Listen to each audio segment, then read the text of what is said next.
السلام عليكم ورحمة الله وبركاته. الحمد لله رب العالمين. الصلاة والسلام على خاتم النبيين وعلى آله الطيبين وأصحابه الطاهرين والمسلمين والمؤمنين كلهم أجمعين. أما بعد، فأرسلنا عليهم الطوفان والخبر والقملان والسقوطع والدم آيات مفصلات فاستكبروا وكانوا قوم مجرمين. صدق الله العلي العظيم. கணியத்திற்குரித்தான அல்லாஹ்வின் நல்லடியார்களே, நாம் தொடர்படியாக ஹதரத் மூசா அலைஹிஸ்ஸலாத்து வஸ்ஸலாம் அன்னவர்களுடைய சரிதையை நாம் இன்று தொடர்படியாக பார்த்து வந்து கொண்டிருக்கின்றோம். அந்த வகையில் நம் நேற்றையிலிருந்து நாம் தொடங்குவோம். ஹதரத் மூசா அலைஹிஸ்ஸலாத்து வஸ்ஸலாம் தன்னுடைய மாபெரும் அல்லாஹ்வினுடைய எதிரி மற்றும் மூசா நபியினுடைய மிகப்பெரிய எதிரி ஃபிரௌனிடத்திலே தன்னுடைய எதிர்ப்பு வாதங்களை தெரிவித்தவர்களாக இறை அழைப்பை தொடங்க ஆரம்பித்து விட்டார்கள். அந்த நோக்கத்தோடு பனி இஸ்ரவேலர்கள் மற்றும் கிஸ்ரா மக்கள்கள் கிபத்தி மக்கள்களிடத்திலே தங்களுடைய தாவத் இறைப்பணியை அழைக்க ஊர் ஊராக செல்ல ஆரம்பித்து விட்டார்கள். அப்படி அவர்கள் மூசா நபி அவர்கள் சென்று மக்களிடத்தில் எடுத்துரைத்தார்கள், அல்லாஹ் ஒருவன், அவனுடைய தூதுவராக நான் அனுப்பப்பட்டு உள்ளேன், எனவே ஈமான் கொள்ளுங்கள் என்பதாக. மக்களில் சிலர்கள் எவர்களெல்லாம் ஏழைகளாக, எவர்களெல்லாம் அல்லாஹ் முழு இறைவன் என்று அறிந்து தெரிந்து வைத்திருப்பார்களோ, திட்டமாக எவர்களுடைய உள்ளம் அல்லாஹ் இலகுவாக்க வைத்திருக்கின்றானோ அப்பேற்பட்டவர்களுடைய உள்ளம் இலகுவாக மூசா நபியை ஏற்றுக்கொண்டு, சிலர்கள் இருந்தார்கள் பணத்தின் மீது ஆசை, பதவியின் மீது ஆசை, ஃபிரௌனுக்கு அடிபட்டு ஃபிரௌனுக்கு அடித்தளமாக பணத்திற்கு மூழ்கியவர்களாக பெருமையோடு சிலர்கள் இருந்தார்கள். அவர்கள் ஃபிரௌனை ஏற்று மூசா நபியை மறுத்தார்கள். அல்லாஹ் அவருடைய கல்வை, அவருடைய உள்ளத்தை கல் போன்று ஆக்கிவிட்டான். இப்படியே மூசா நபியினுடைய இறைப்பணி, இறை அழைப்பு பணி தொடர்ந்தது. மக்களிடத்திலேயும் மூசா நபி அவர்கள் சொல்லிக்கொண்டே இருந்தார்கள், அல்லாஹ் ஒரு இறைவன், அவருடைய தூதுவராக நான் அனுப்பப்பட்டுள்ளேன் என்று. சிலர் ஏற்றார்கள், சிலர் மறுத்தார்கள். உடனே மூசா நபி அவர்கள் சொன்னார்கள், நீங்கள் அல்லாஹுவை மறுத்தால் அல்லாஹ்வுடைய வேதனை உங்களுக்கு இலகுவாக இருக்காது, அது மிகப்பெரிய கொடூரமான கடும் வேதனையாக இருக்கும். எனவே நீங்கள் அதை அஞ்சியாவது அல்லாஹ்வை ஈமான் கொள்ளுங்கள் என்பதாக மூசா நபி அவர்கள் சொல்ல, என்ன தெரியுமா சொன்னார்கள்? ஏற்காத பெருமை கொண்ட அந்த அரசனுடைய அமைச்சர்கள், பெருமை கொண்ட மக்கள், எங்க உன்னுடைய அதாபை கொண்டு வா பார்ப்போம், சவால் விட்டார்கள். இது மூசா நபிக்குள்ள சவால் அல்ல, அல்லாஹ்விற்கிட்ட சவால். இது அல்லாஹ்விற்கு விட்ட சவால். அல்லாஹ் சும்மாவா இருப்பான்? கொண்டு வந்துட்டான். சூரா மூசால சொல்றான், அல்லாஹ் ஜல்ஷானு தஆலா சொல்லி காட்டுறான், வஅர்சல்னா அலைஹிம், நான் அவர்களின் மீது இறக்கி வைத்தோம். என்னது? அத்தூஃபான், வெள்ளப்பிரளயம், கனமழை. முதல்ல அல்லாஹ் தஆலா கனமழையை இறக்குறான்.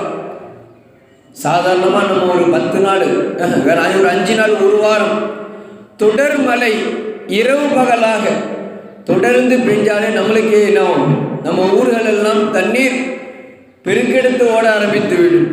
சென்னையுடைய வரலாறு கேட்டிருப்போம். இப்படி ஒரு வாரங்களில் பெய்கின்ற மழை வெள்ளத்தை ஏற்படுத்தும் என்றால், மூசா நபியினுடைய கூட்டத்திற்கு பெய்த மழை எப்படி தெரியுமா? ஒரு வாரம் இல்லை, ஒரு மாதம் இல்லை, காலக்கணக்கில் ஓடிக்கிட்டே இருந்துச்சு மழை. இவங்க எப்போ ஏற்றுக்கிறாங்களோ அப்பதான் அப்படின்ற மாதிரி தினந்தோறும் மழை, தினந்தோறும் இடி மழை என்று அல்லாஹ் தன்னுடைய கோப வெளிப்பாட்டை காட்டித்து விட்டான்.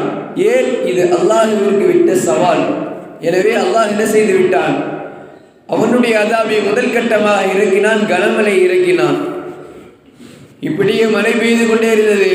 மூசா நபி இடத்திலே வந்து மக்கள் சொன்னார்கள், ஓ மூசாவே, ஓ மூசாவே, நீர் உண்மை விளக்கும் இறைவன் உண்மை என்றால் இந்த பெரிய வேதனையில் இருந்து எங்களுக்கு ரிலீஃப், ஒரு நிவாரணத்தை அளி என்று சொல்ல மூசா நபி எதிர்மா கேட்டார்கள், அப்பனா நீங்கள் ஈமானை ஏற்றுக்குங்க, அப்பனா நீங்கள் ஒருவன் தான் அல்லாஹ் என்று ஏற்றுக்கொள்ளுங்கள். ஓகே, நான் ஏற்றுக்கிறோம் அப்படின்ட்டு சொன்ன அடுத்த கட்டமாக மூசா நபி அவர்கள் துவா செய்தார்கள், யா அல்லாஹ், உன்னுடைய மிகப்பெரிய அதாபு இருக்கிறது, நீ தருகிற அதாபு இந்த உலகத்தில் உள்ள மக்கள் தாங்க மாட்டார்கள். எனவே அவர்கள் ஈமான் ஏற்றுக்கொண்டார்கள், இதை நீக்கிவிடு என்று சொல்ல மறுகணமே நீக்கிவிட்டது. திரும்ப என்ன பண்ணாங்க, அதாபுக்கான வெளியே அவங்களே வகுத்துக்கிட்டாங்க, போயிடுச்சு. அடுத்ததாக மூசா நபியினுடைய கௌம் திரும்பவும் இறைமறுப்பை செய்ய ஆரம்பித்து விட்டார்கள். காரணம், அதாபு சென்று விட்டது. திரும்பவும் மூசா நபிக்கு எதிராக புதிராக மாறினார்கள். அல்லாஹ்விற்கே திரும்பவும் சவால் விட்டார்கள். அல்லாஹ் திரும்ப சும்மா இருப்பானா? வரிசையை இறக்குறான். வல் ஹத்தாத் வல் கமல் வசம்தாத் வத்தமுல் என்று அல்லாஹ் ஜல்ல ஷானுஹு தஆலா வெட்டுக்கிளி, பேன், தவளை, அவங்க குடிக்கிற தண்ணியெல்லாம் ரத்தம் என்று அல்லாஹ் தஆலா அவருடைய அதாபு மிகப்பெரிய கொடூரமாக ஆனது. வெட்டுக்கிளியை முதல்ல இரண்டாம் கட்டமாக வெட்டுக்கிளியை இறக்குறான். அவங்க சாப்பிட்ற அவங்க இல்லத்தில் அவங்களுடைய ஆடைகளின் உள்புறம் கூட வெட்டுக்கிளி இருந்தது. இதையும் போக சொன்னாங்க, நாங்கள் ஏற்றுக்கிறோம் மூசா, போக வச்சிருங்க. சரி, ஏற்றுக்குங்க. திரும்பவும் மறுப்பு. அல்லாஹ் தஆலா திரும்ப பேனை இறக்கலாம், திருப்பி தவளைகளை இறக்கலாம்.